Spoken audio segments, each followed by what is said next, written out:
એક મહત્વના સમાચાર મળી રહ્યા છે તેના ઉપર નજર કરીએ તો હાલમાં મળતા સમાચાર પ્રમાણે મગફળીના ટેકાના ભાવે ખરીદી 9 નવેમ્બરથી શરૂ કરવામાં આવશે।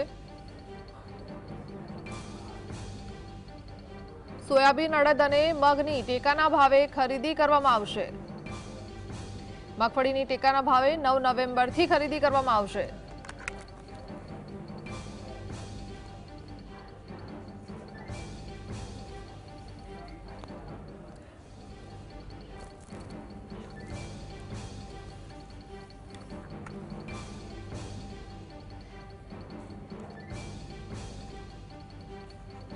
તો કમોસમી વરસાદના કારણે જે આબ ફાટી પડ્યું હતું ખેડૂતોને મગફળી અને ડાંગરનું જે મોટા પાયે નુકસાન થયું છે ત્યારે ટેકાના ભાવે હવે ખરીદી કરવામાં આવશે।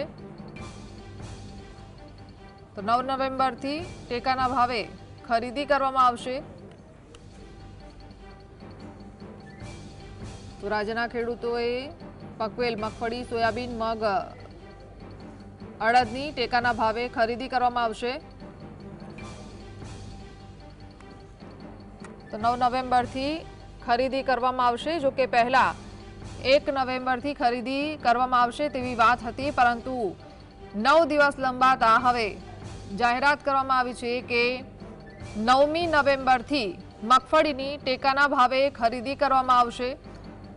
તો જે રીતે કમોસમી વરસાદના કારણે ખેડૂતોને મોટા પાયે નુકસાન થયું છે, ખાસ મગફળી અને ડાંગરનો પાક, ખેડૂતોનો મહામૂલો પાક બગડી ગયો છે, રાતા પાણી રોવાનો વારો આવ્યો છે।